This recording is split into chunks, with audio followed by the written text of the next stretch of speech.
Queridos hermanos, vamos a leer hoy Jeremías 18 y luego el Evangelio de Mateo capítulo 20. Vamos a leer un poquito al profeta Jeremías.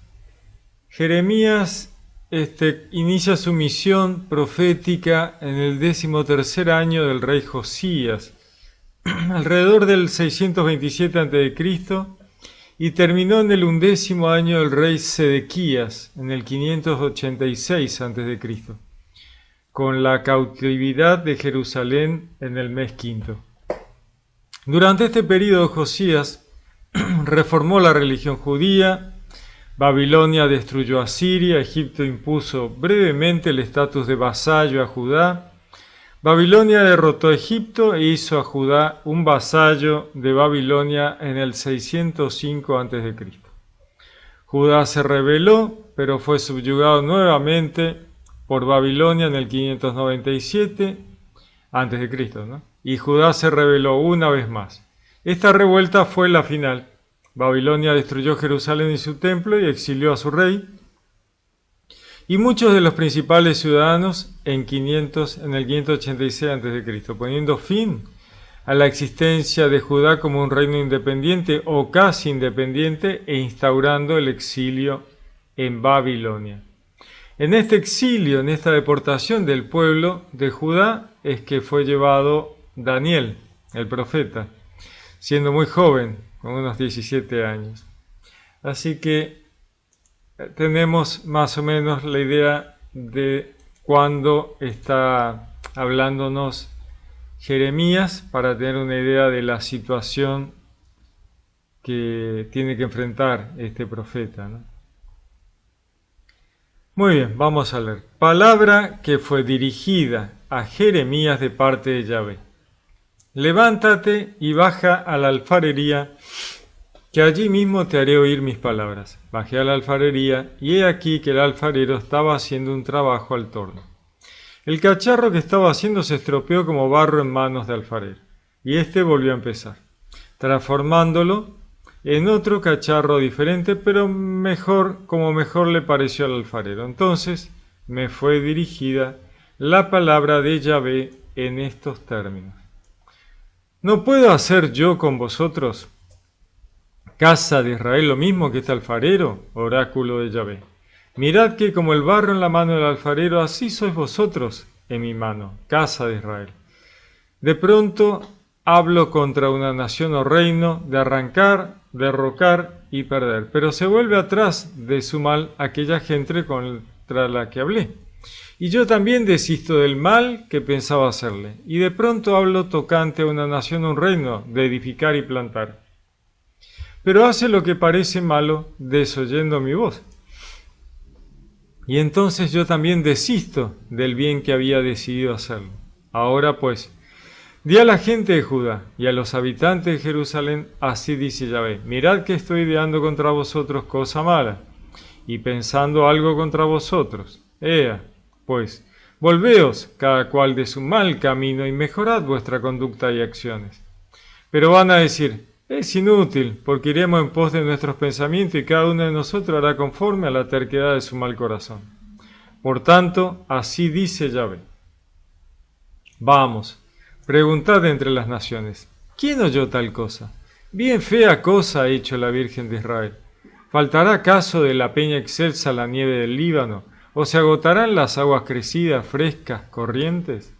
Pues bien, mi pueblo me ha olvidado, a la nada inciensan. Han tropezado en sus caminos, aquellos senderos de siempre para irse por trochas, por camino no trillado. Es para trocar su tierra en desolación, en eterna rechifla. Todo el que pasare se asombrará de ella y meneará la cabeza. Como el viento solano los esparciré delante del enemigo. La espada que no la cara les mostraré el día de su infortunio. Entonces dijeron: venid y tramemos algo contra Jeremías, porque no va a faltarle la ley del sacerdote, el consejo al sabio, en el profeta la palabra. Venid, e irámosle por su propia lengua, no estemos atentos a todas sus palabras. Estate atento a mí, Yahvé, y oye lo que dicen mis contrincantes.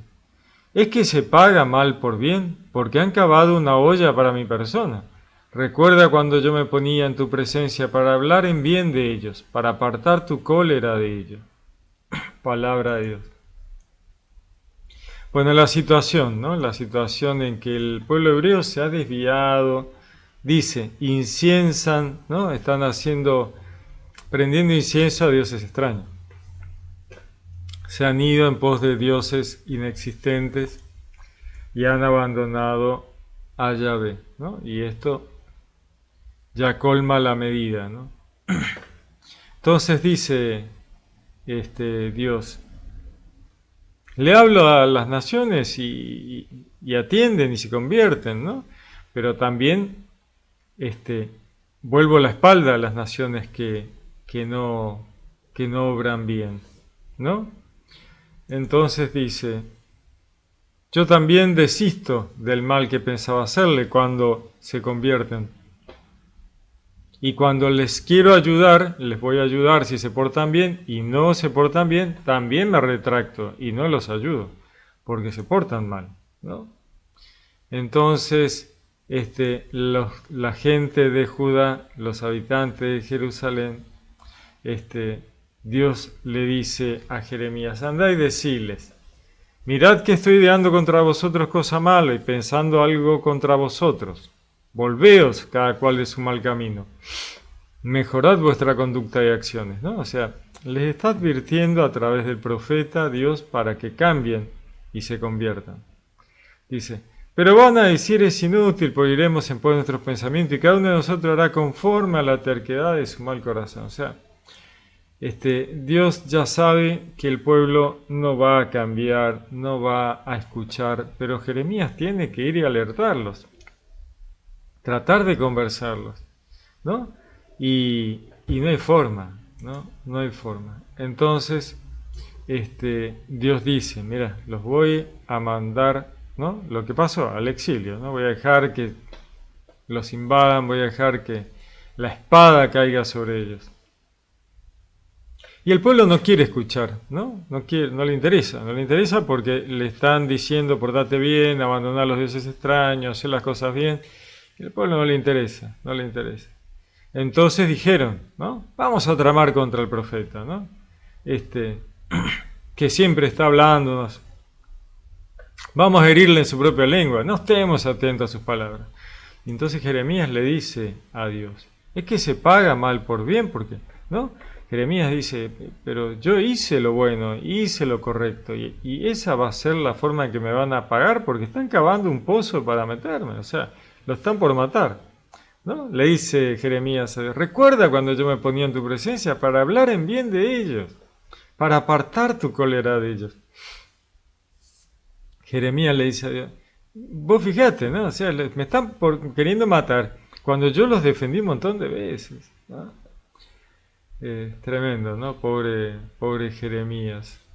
¿Cuántas veces hemos visto esto de los profetas, ¿no? Que terminan, Jesús les decía, ¿no? Han matado a los profetas. Bueno, acá los tenemos. No quieren escuchar, no quisieron escuchar, persiguieron a Jeremías. Tremendo, tremendo, tremendo. Bueno, el profeta haciendo todo por su pueblo, tratando de que el pueblo se convirtiera, que cambiara, que volviera, siendo un servidor del pueblo, ¿no? Siendo un servidor del pueblo a riesgo de su propia vida, ¿no? Muy interesante. Pobre Jeremías. Una situación tremenda y bueno, en una época tremenda, ¿no? Todo este tema del politeísmo, las invasiones, la diáspora, una época muy, muy brava, muy brava. No hay que aflojar, ¿no? Uno sabe que no va a ser fácil, uno sabe que la cosa se va a complicar, que la gente no quiere escuchar, ¿no? Ninguno de nosotros quiere escuchar cuando nos dicen algo que nos muestra en un espejo lo que estamos haciendo mal. Esta es la situación, ¿no? Y Dios los tiene que llevar a una situación bravísima para que ellos vuelvan y se conviertan, ¿no? Y comprendan e inicien de nuevo una vida nueva. Muy bien, vamos a leer el Evangelio de Mateo. Vamos a leer un poquito la parte inicial de Mateo 20, que nos hablaba de una lógica distinta en cuanto al reino de los cielos, esta lógica de Dios que por ahí no es la lógica humana, ¿no? Él nos hace nos cuenta este cuento, ¿no? Como para que entendamos con imágenes una idea que no va con lo que normalmente uno haría, pero Dios obra de esa manera. Dice: en efecto, el reino de los cielos es semejante a un propietario que salió a primera hora de la mañana a contratar obreros para su viña. Habiendo ajustado con los obreros en 1 denario al día, los envió a su viña. Salió luego hacia la hora tercia, al ver otros que estaban en la plaza parados, les dijo: y también vosotros a mi viña, y os daré lo que sea justo. Y ellos fueron. Volvió a salir a la hora sexta y a la nona, e hizo lo mismo. Todavía salió a eso de la hora 11, y al encontrar a otros que estaban allí, les dice: ¿por qué estáis aquí todo el día parados? Dícenle: es que nadie nos ha contratado. Dice: y también vosotros a la viña. Al atardecer, dice el dueño de la viña a su administrador: llama a los obreros y págales el jornal, empezando por los últimos hasta los primeros.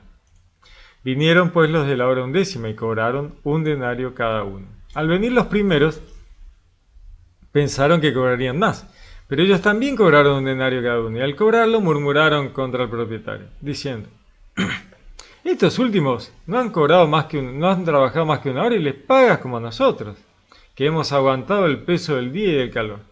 Pero él contestó a uno de ellos: amigo, no te hago ninguna injusticia. ¿No te ajustaste conmigo en 1 denario? Pues toma lo tuyo y vete. Por mi parte, quiero dar a este último lo mismo que a ti.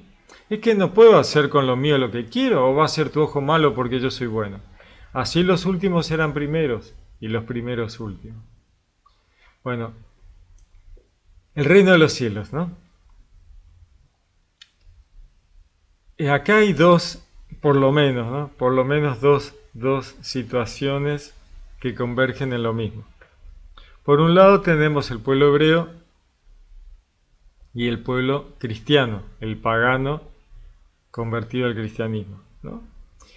El pueblo hebreo estuvo contratado desde el principio, ¿no? Trabajando por lo mismo: alcanzar la vida futura, el reino de los cielos, ¿no?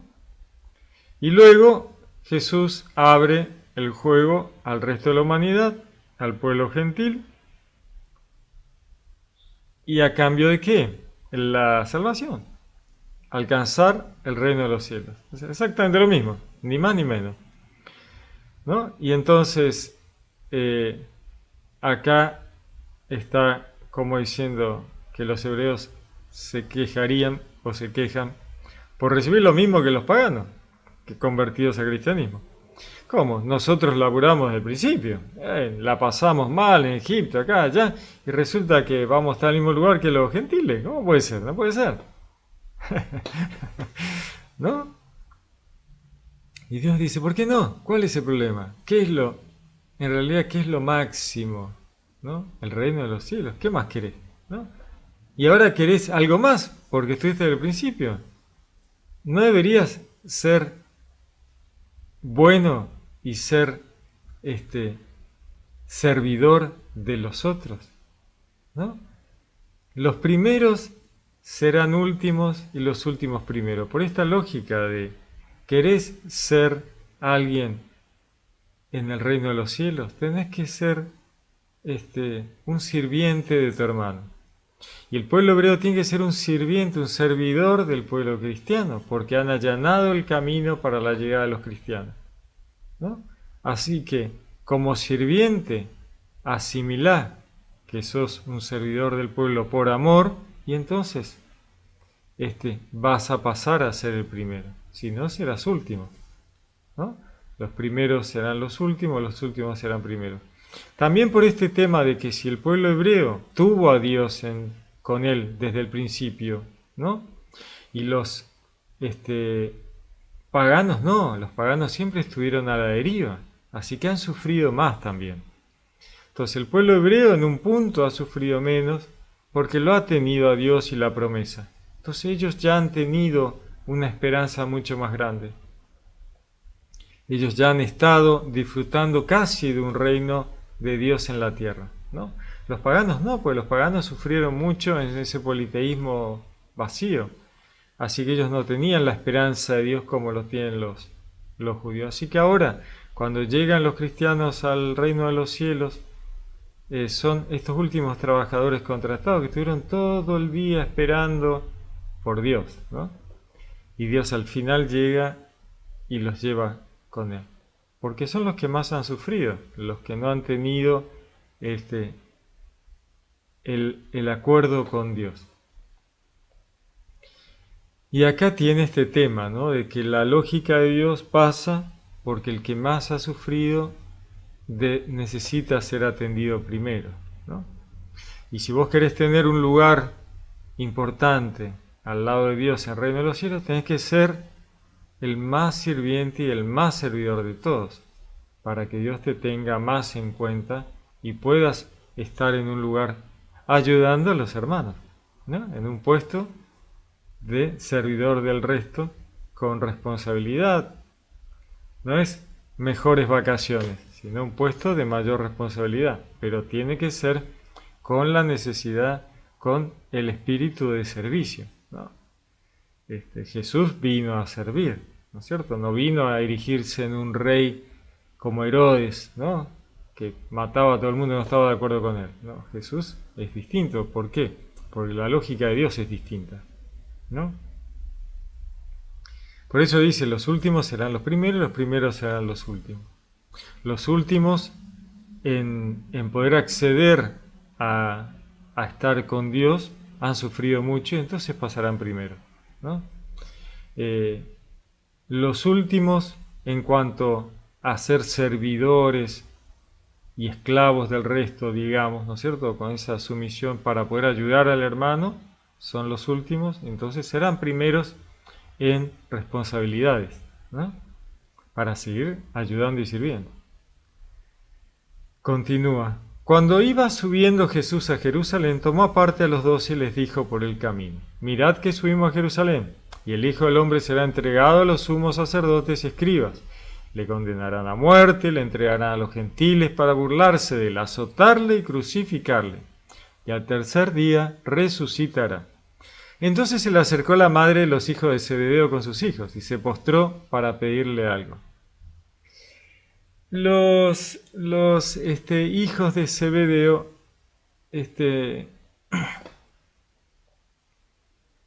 eran llamados por Jesús los hijos del trueno, ¿no? Porque tenían esta cosa brava de judíos, ¿no? Habían dicho, no, vamos a bajar fuego del cielo, ¿no? Porque no lo habían dejado estar en la posada con Jesús. Y Jesús los llamó Boanerges, que significa hijos del trueno, ¿no? Por su carácter impetuoso.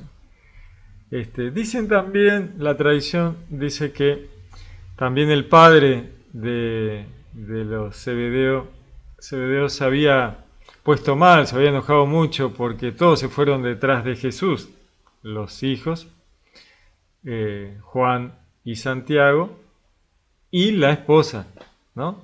Entonces, la mujer de Zebedeo y los hijos lo dejaron solo y se fueron tras Jesús.